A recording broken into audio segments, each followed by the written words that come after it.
Hello, everyone. Welcome to the show. I'm very excited to be joined today by DeNisha Gray, who is the CEO of TranspoCFO. How are you doing, DeNisha? I am well. How are you today? I'm doing really well, thank you. You know, we're going to be talking about tips for better tax planning. I was introduced to you recently, and I was excited to have you on the show to talk about this timely subject going into the end of the year tax season. So I really appreciate you coming on with me. Thank you. Thank you. It's a pleasure it's a pleasure to be here. Thank you for having me. Absolutely. And I want to give a special shout out to our sponsor, Cyberfuels. If you're interested in reducing your fuel spend by 26 to 95 cents per gallon and improving your engine performance for fewer repairs and maintenance bills, please be sure to click on the link below. So to give our audience a little background about you, what inspired you to go into this field? So a little bit about me, my degree is in accounting. I actually dual majored in accounting and marketing. I've always had a fascination for numbers. I've always also been interested in how do you get your product to your customer. So that's how I dual majored in marketing and accounting. However, the accounting just stuck. I like that whole process of taking raw numbers and actually turning it into something that has meaning. Absolutely, no doubt. And my dad was an accountant. And during the early years of my business, went through the books with me, gave me tips, gave me ideas, and so it's extremely important, not only just for taxes, but for planning your business and Absolutely. and cash flow. So absolutely vital to having a business, no doubt. So what would you say are 2 or 3 of the key challenges that you see companies facing today? I would say lack of proper management, or like not being able to manage their costs accurately. And then the next thing I would say is, from what we find, is maybe they're not properly, they don't have like the proper tax structure. So meaning, are they a single member LLC, but they should be taxed as an S corporation, and that's all dependent upon your income. And then when it comes to the managing costs, oftentimes the people that we talk to when we're doing our discovery calls with people, a lot of people always know where their money, how much gross revenue they have coming in, but they don't know where their money is going. They could tell you, particularly in the trucking industry, they could tell you how much they're paying their drivers, but how much they pay their insurance, but they don't really know where the rest of their money is going. Right, absolutely. It's critical to know where the money's going and how much is coming in and plan it out accordingly. So, Absolutely. in terms of success, on the flip side, what would you say are 2 or 3 keys in success of overcoming the challenges?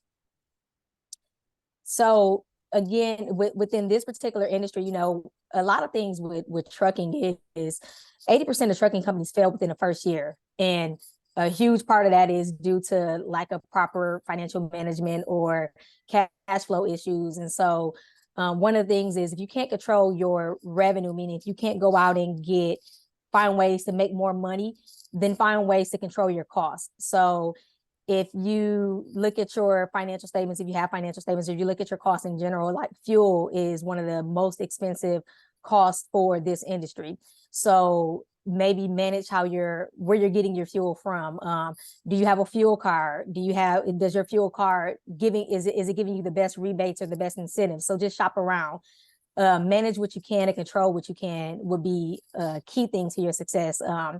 Within trucking, when you grow your revenue $1, only 20 cents of that goes to the bottom line. So we like to focus on controlling the cost instead of like growing the revenue, like control the cost first. Another thing is, if you've been in business for over 2 years, maybe shop around for your insurance. You may not be getting the best rate on your insurance. And then I would say a third thing is, do your due diligence when shopping around for a vehicle. This is the time of year, as we get into the end of the year, depending on where you're at revenue wise, it may be advantageous for you to go out and buy some new equipment. And so if you're going to go out and do that, and that's from a depreciation standpoint, which we can get into later, but if you're going to go around and shop around for some equipment, then just do your due diligence and make sure that you're buying the best piece of equipment, and that it's not going to end up costing you a ton of money down the line repair wise. Absolutely. Great advice. And, I've worked with companies in fuel economy and maintenance reduction for many years. And that makes up about 49% of the cost of operating a big rig truck. So be happy to talk with people about that as well if they're interested. But great advice, no doubt about it.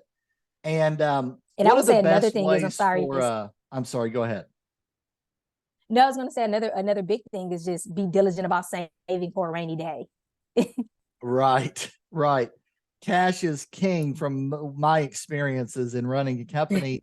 Having some reserves is important as well, no doubt about it. So, what would you say are the best ways for people to connect with you, DeNisha? So our website is www.TranspoCFO.com, which is spelled TranspoCFO.com.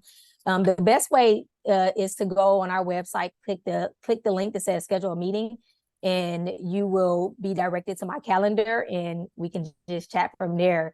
And then our email is hello@TranspoCFO.com. Very good. So I want to encourage our listeners and people out there watching today, be sure and get in touch with DeNisha and get something underway. Over the years of running a business, there are strategies that you can deploy to, take advantage of the tax laws that exist and have the right cash flow set up and the right tax allocations and so forth. So it's so crucial in running a good business. So I really encourage everybody out there to do that, set up a meeting, get underway. So this other question, last question, is something I ask all of my guests. So what would you say as a final word of advice for our friends out there listening or watching today? I would say, as you know, we're approaching, or we just started the last month of the year. I would urge you all that if you don't have a professional in place, to seek out one, especially for this last month, because December 31st is the last time that you can tax plan for this year, meaning you can take advantage of, like you said, the legal ways to reduce your income before December 31st. And so just make sure that you get with someone to get the best, to revisit your situation, let them know where you stand, and so that you can get the help that you need so that you can reduce your tax liability if needed going into next year. Right. 100% agree. Absolutely. We want to stay within the legal limits and do the things the right way, but there are strategies that make a big difference. They really do. So it's very, very vital. So, well, thanks again for coming on with me, DeNisha. I really appreciate that. Thank you for having me, Andy. Absolutely. And that's going to do it for this episode. Thanks for watching or listening, everyone. And we'll see you again soon. Take care.